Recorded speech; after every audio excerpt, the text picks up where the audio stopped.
The second wave arrived as the first was departing, and with it came more B-25s that had been held in reserve. These crews had watched their comrades depart hours earlier and had waited with mounting tension for their turn. Now they roared northward at full throttle, eager to join what was rapidly becoming the most one-sided naval engagement of the Pacific War. As they approached the target area, smoke columns guided them from 50 miles away. Black pillars rose thousands of feet into the tropical sky, marking the pyres of dying ships. The pilots needed no further navigation. They simply followed the smoke to its source. Before we jump back in, tell us where you're tuning in from, and if this story touches you, make sure you're subscribed, because tomorrow I've saved something extra special for you. What they found exceeded even the reports that had crackled over the radio. The convoy was no longer a convoy. It had disintegrated into a scattered collection of burning hulks, capsizing transports, and destroyers that circled aimlessly like wounded animals. Oil slicks covered square miles of ocean, their iridescent surfaces reflecting flames from a dozen separate fires. Debris floated everywhere. Thick wooden planks, shattered lifeboats, cargo containers, personal effects, and bodies. Hundreds of bodies, some floating face down in the water, others clinging to wreckage, still others simply drifting with the current, already claimed by the sea. The B-25 pilots selected their targets with the cold efficiency of predators culling a herd. A cargo ship listing heavily to port became the focus of one bomber. The pilot lined up his approach, dropping to wave-top height, his 8 nose guns already tracking the target. At 400 yards, he opened fire. The stream of tracers walked across the water and up the ship's side, chewing through the hull plating as if it were cardboard. The cargo vessel shuddered under the impact, its list increasing as water poured through the new perforations. The bomber roared past, released its bombs, and the explosions that followed finished what the guns had started. The ship rolled onto its side with ponderous finality, hung there for a moment as air escaped from ruptured compartments, then slid beneath the surface stern first, leaving only a spreading pool of oil and debris to mark where it had been. Another B-25 targeted a transport that had somehow survived the initial attacks relatively intact. The ship was trying to make headway, its captain apparently hoping to reach the protection of shore batteries on the New Guinea coast. It was a futile gesture. The bomber approached from the stern quarter, an angle that allowed the 8-gun nose to rake the entire length of the deck. The strafing run lasted perhaps 4 seconds, but in that brief span over 250 caliber rounds tore through the superstructure. The bridge ceased to exist as a functional space.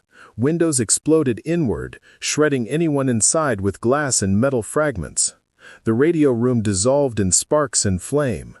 Gun positions on the upper deck were silenced before their crews could train weapons on the attacker. When the bomber passed overhead and released its ordnance, the transport had already lost steerage and was beginning to circle helplessly, its rudder shot away, its engine room taking water through hull breaches. Japanese destroyers tried desperately to mount some form of coordinated defense, but the speed and altitude of the attacks made interception nearly impossible. Anti-aircraft guns designed to track targets at medium altitudes could not depress far enough to engage bombers skimming the wavetops. By the time lookouts spotted an incoming B-25 and shouted warnings, the aircraft was already firing, already killing, already past. Some destroyer captains ordered their ships to turn directly toward attacking bombers, hoping to present smaller targets and bring more guns to bear. But the tactic only exposed them to the full fury of the 8-gun nose for longer periods. One destroyer that attempted this maneuver took a sustained burst that lasted nearly 5 seconds as the B-25 bored straight in. Preparing and narrating this story took us a lot of time, so if you are enjoying it, subscribe to our channel. It means a lot to us. Now back to the story. Concentrated fire shredded the bow, killed everyone on the forward deck, destroyed the forward gun mount, and set fire to the ready ammunition stored nearby. Moments later, the ammunition exploded, blowing the entire bow section off the ship. The destroyer settled by the head, then broke in half and sank in less than 2 minutes. The few Japanese fighters that managed to engage the attackers found themselves outnumbered and outmaneuvered by American P-38 Lightnings flying top cover. The twin-boomed fighters had altitude and speed advantages that they pressed ruthlessly. Zeros attempting to dive on the B-25's were intercepted and shot down or driven off before they could make effective attacks. Those that did get through to the bombers discovered that even damaged, the B-25's were formidable opponents. The remote-controlled dorsal turrets tracked with deadly accuracy, and waist gunners added their fire to the defensive envelope. One Zero pilot made the mistake of settling into a tail chase, apparently believing the bomber would be easy prey. The dorsal gunner opened fire at 300 yards and did not stop until the Zero was a tumbling mass of flame falling toward the ocean. Japanese pilots who survived the engagement would later report that attacking the modified B-25's was like trying to assault a flying fortress, except one that moved faster and hit harder than anything they had previously encountered. As the afternoon wore on, the attacks continued with mechanical precision. Strike after strike hammered the remnants of the convoy. Bombers that had returned to base, rearmed and refueled in record time, came back for second and even third missions. The crews were exhausted, running on adrenaline and coffee, but the target environment was so favorable that no one wanted to miss the opportunity. This was what they had trained for, what the modifications had been designed to achieve, and the results validated every hour spent in preparation. By late afternoon on March 3rd, the battle was effectively over.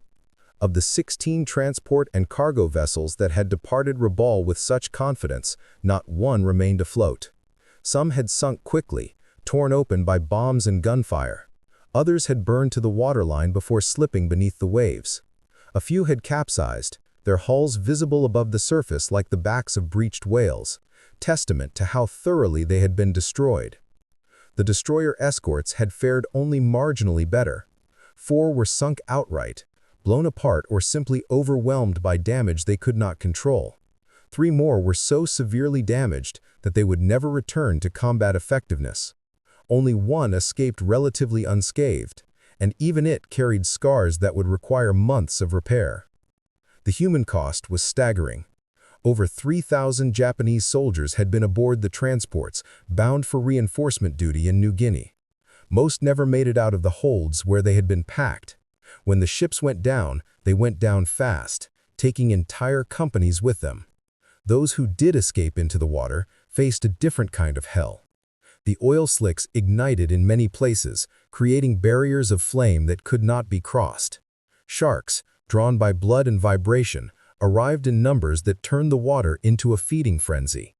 Survivors clung to wreckage and watched their comrades disappear beneath the surface, pulled down by predators or simply giving up and letting the sea claim them. Allied aircraft continued to strafe clusters of survivors, a brutal practice that would later generate controversy, but which at the time was justified as preventing enemy soldiers from reaching shore and reinforcing Japanese positions. Japanese rescue efforts were hampered by the same factors that had doomed the convoy. Allied air superiority meant that any ship venturing into the area risked the same fate. Submarines prowled the approaches, waiting for targets. It took days for rescue vessels to reach the battle site, and by then most survivors had already perished from exposure, dehydration, or drowning. Some made it to shore on New Guinea, nearby islands, but there they faced hostile terrain, disease, and indigenous peoples who were allied with the Australians. Of the thousands who had started the voyage, only a few hundred would survive to tell their stories, and those stories would be ones of unimaginable horror. For the Americans and Australians, the victory was so complete that it almost seemed unreal. Intelligence officers tallying the results had to double-check their figures. 16 transport ships sunk, 4 destroyers sunk, 3 destroyers heavily damaged, an estimated 3,000 enemy troops killed. Against this, Allied losses amounted to 5 aircraft shot down, with some crews rescued and others lost. The exchange ratio was beyond anything previously achieved in the Pacific. In a single day of combat, the modified B-25s had accomplished more than months of conventional bombing raids. General Kenny received the reports at his headquarters and allowed himself a rare smile. The gamble had paid off.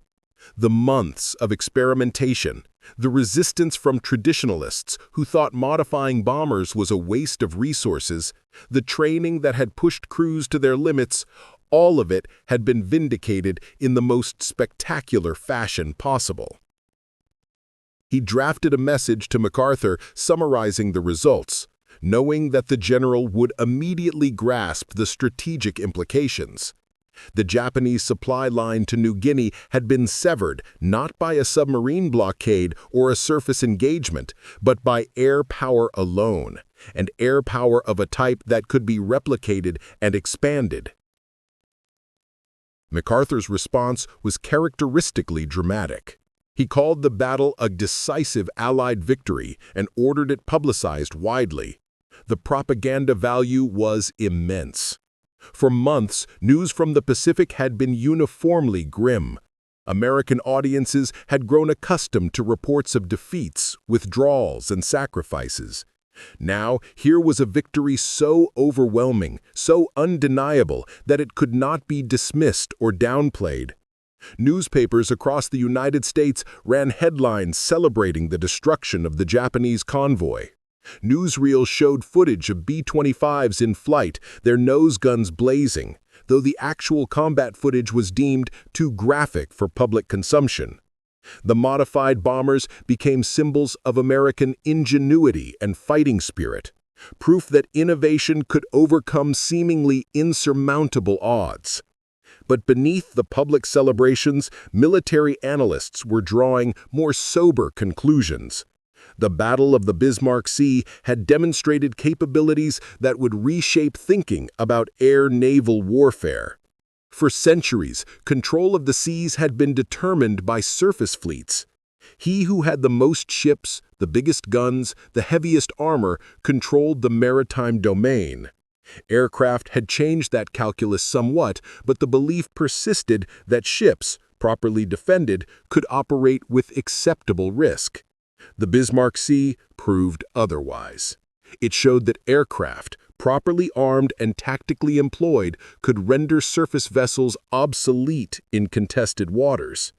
No convoy, no matter how heavily escorted, could survive sustained air attack by aircraft that combined the firepower of fighters with the payload capacity of bombers. Strafing runs, the only solution was to contest air superiority itself, and that required resources Japan increasingly lacked.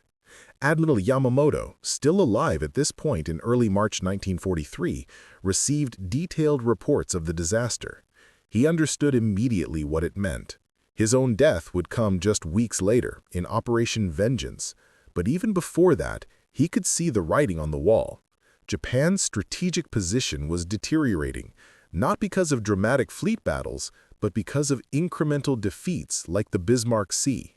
Supply lines interdicted, reinforcements lost, bases isolated. The slow strangulation of Japan's Pacific Empire was underway, and air power was the instrument of that strangulation. For the men who flew the modified B-25s, the immediate aftermath of the battle was a mixture of exhaustion and exhilaration. They had gone into combat expecting losses, expecting hard fighting, expecting to pay a price for their success. Instead, they had achieved a victory so lopsided that it seemed almost too easy. Pilots gathered in mess halls and ready rooms, reliving the attacks, comparing notes on targets hit and destroyed. Gunners cleaned their weapons and marveled at how many rounds they had expended. The 8-gun nose arrangement had proven even more effective than anticipated, and already mechanics were discussing further improvements. Could they mount 10 guns? 12? What about adding rockets or heavier cannons? Major Paul Gunn, whose modifications had started the entire process, found himself suddenly famous. Correspondents sought him out for interviews. Fellow officers congratulated him. Kenny mentioned him by name in dispatches. But Gunn remained focused on the next challenge. The success of the B-25 modifications proved the concept, but there were other aircraft that could benefit from similar treatment. What about the A-20 Havoc? What about the newer B-26 Marauder? What about dedicated attack aircraft designed from the ground up with heavy forward-firing armament? The possibilities seemed endless, and Gunn threw himself into exploring them with characteristic energy. The modified B-25s continued to operate throughout the remainder of the war, and their success in the Bismarck Sea became the template for future operations. Every subsequent anti-shipping strike employed similar tactics: low-altitude approach, heavy forward firepower, skip bombing. The Japanese learned to fear the sound of twin radial engines, learned to recognize the distinctive silhouette of the B-25 Mitchell, learned that encounters with these aircraft almost always ended in disaster for surface vessels. Japanese merchant marine losses mounted steadily as the war progressed, and a significant portion of those losses came from attacks by modified bombers. The tactical innovations pioneered with the B-25 influenced aircraft design for decades. The principle of concentrating heavy firepower in the nose became standard practice for ground attack aircraft. The A-26 Invader, which entered service later in the war, featured a solid nose packed with guns as one of its standard configurations. Post-war attack aircraft like the B-57 Canberra and various marks of the A-1 Skyraider incorporated similar thinking. Even jet aircraft adopted the concept, with planes like the A-10 Thunderbolt II mounting massive forward-firing cannons designed to destroy armored vehicles, much as the B-25's 8-gun nose had destroyed ships. The psychological impact on Japanese forces was equally significant, and harder to quantify. Sailors who had once felt relatively safe aboard escorted vessels now understood that no amount of protection guaranteed survival. Troops boarding transports for island deployments knew they might never arrive, that the voyage itself was potentially more dangerous than the combat they would face upon landing. This knowledge affected morale, increased desertion rates among rear echelon units, and contributed to a growing sense that the war was unwinnable. When soldiers and sailors began to doubt not just eventual victory, but immediate survival, combat effectiveness deteriorated rapidly. Japanese naval doctrine was forced to adapt. Large daylight convoys became impossible to operate. Supply runs shifted to nighttime, using faster destroyers and cruisers rather than slow merchant vessels. Routes were changed repeatedly to avoid predictable patterns. Decoy convoys were organized to draw off Allied airstrikes. None of these measures proved particularly effective.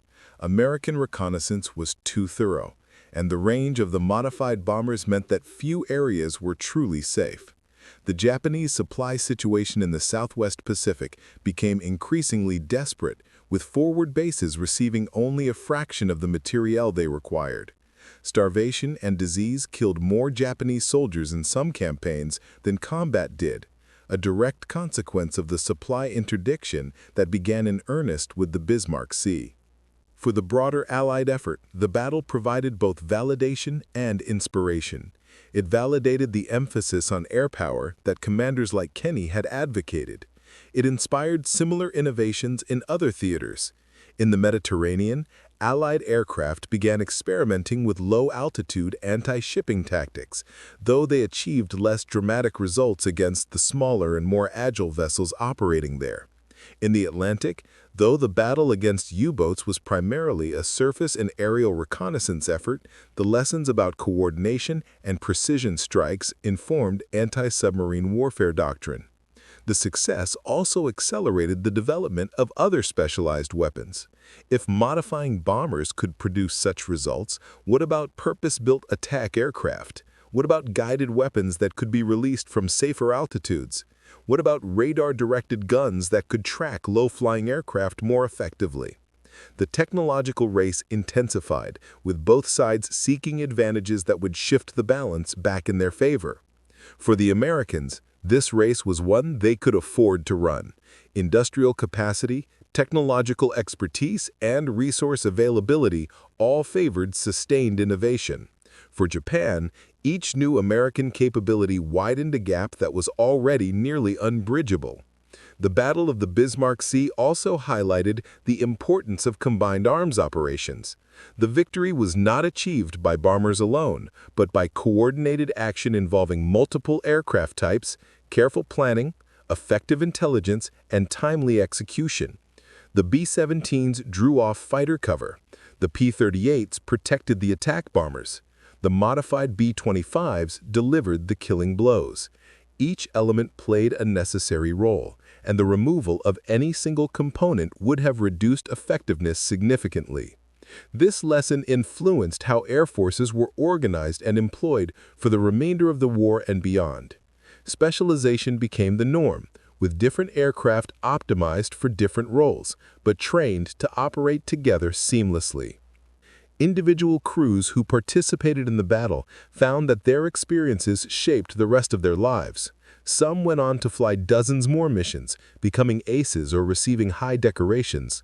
Others finished their tours and returned home, carrying memories of that day over the Bismarck Sea that they would never fully escape.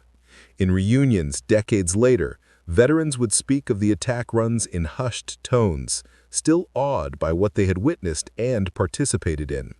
The sheer scale of destruction, the completeness of the victory, the terrible beauty of ships burning and sinking, these images remained vivid long after other details had faded. Historians analyzing the battle in subsequent decades would identify it as a turning point not just in the Pacific War, but in naval warfare generally. The age of the battleship had already been ending, hastened by carrier strikes at Pearl Harbor and elsewhere, but the Bismarck Sea demonstrated that even smaller vessels, transports, and destroyers could be rendered vulnerable by tactical innovation. The supremacy of the aircraft carrier, which would dominate naval thinking for the rest of the 20th century, was in part established by battles like this. 1. Where air power proved decisive against surface forces. The technical details of the modifications, initially classified, eventually became public knowledge. Military journals published analyses of the 8-gun nose configuration, discussing the engineering challenges and solutions. Aviation enthusiasts built scale models of the modified B-25s, carefully painting the nose guns and the mission markings that many of the aircraft carried. Museums acquired surviving examples, restoring them to represent the configuration used in combat. The Smithsonian Institution eventually displayed one such aircraft, and the placard describing its service highlighted the Bismarck Sea as the defining moment in its combat history.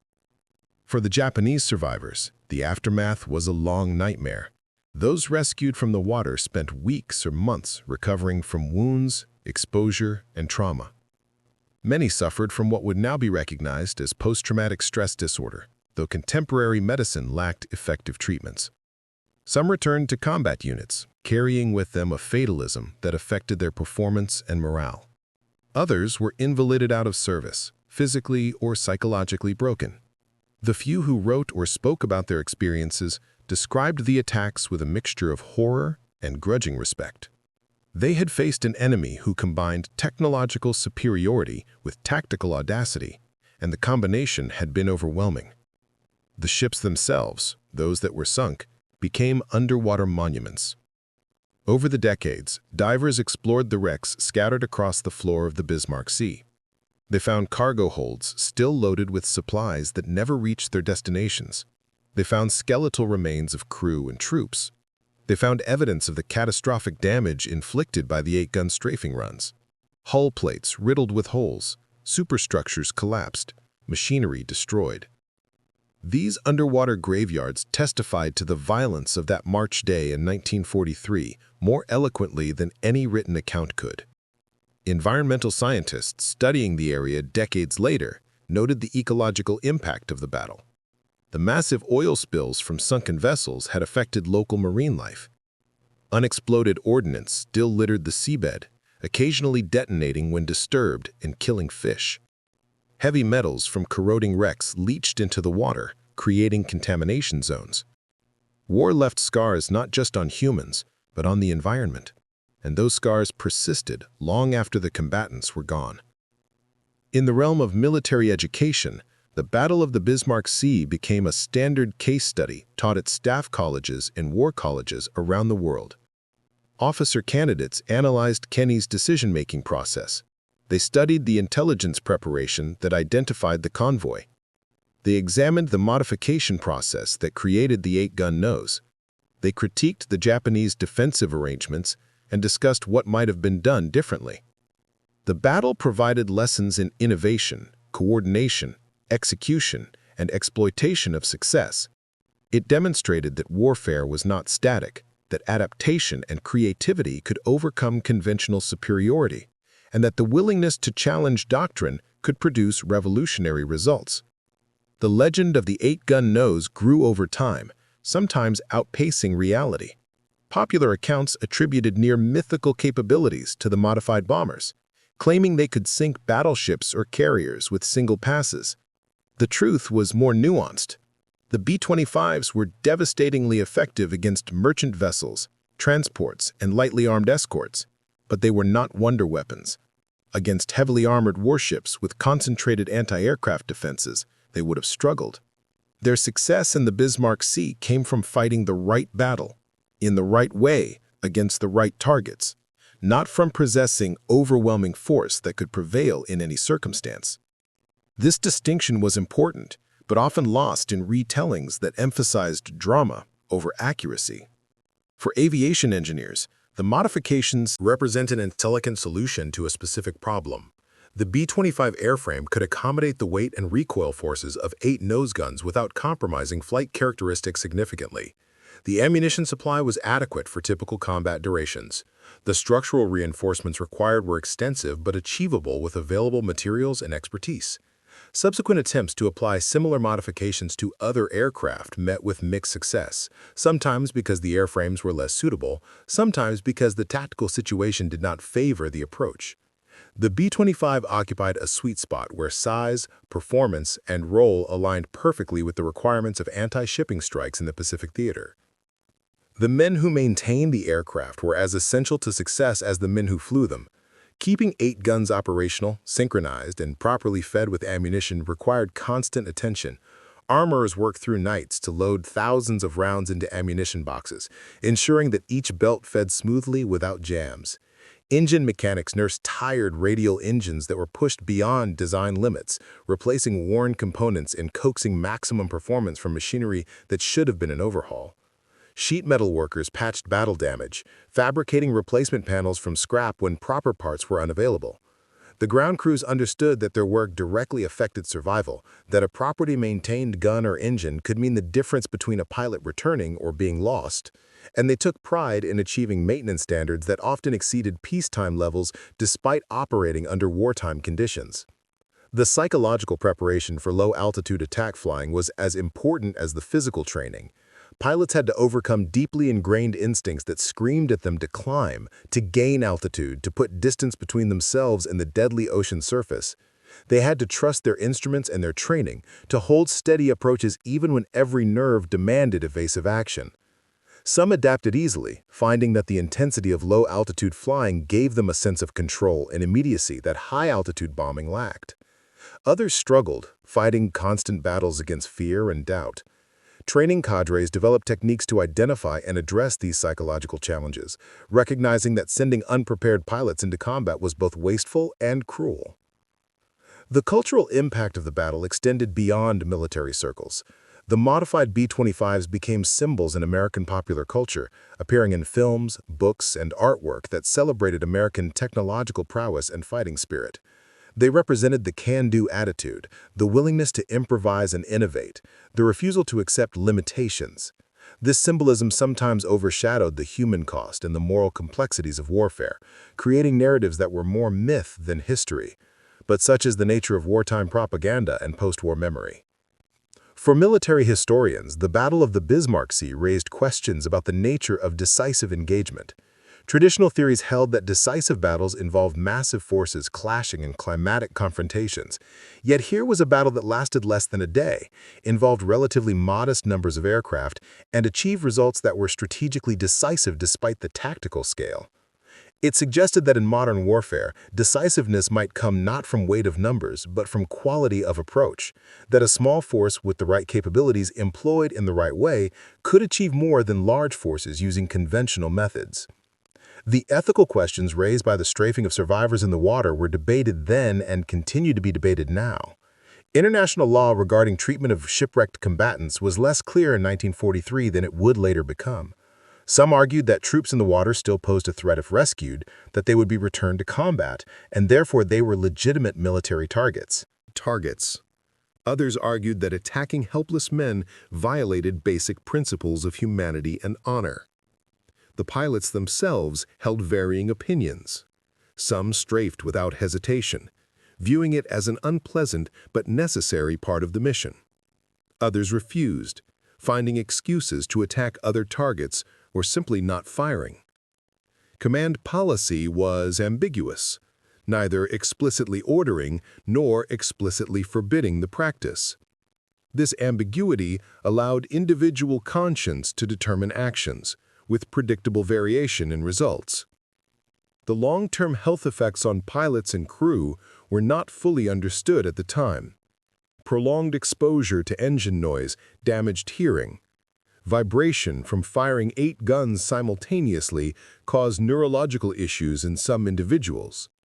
The stress of low-altitude combat contributed to psychological problems that manifested years or decades later. Modern veterans medicine recognizes these delayed effects, but the men who flew in 1943 had no such framework. They simply endured, attributing symptoms to other causes or ignoring them entirely, as was expected of warriors in that era. The supply chain that supported the modified B-25 operations was a marvel of logistics. Ammunition consumption was prodigious, with each aircraft potentially expending thousands of rounds per mission. This ammunition had to be manufactured, shipped across vast distances, stored under tropical conditions that promoted corrosion, and delivered to forward airfields often under threat of attack. The logistics officers who managed this supply chain rarely received recognition, but their work was as essential as anything done in combat. A bomber without ammunition was useless, and keeping ammunition flowing to the front required planning, coordination, and execution that matched the complexity of the combat operations themselves. The intelligence apparatus that supported the battle deserved equal credit.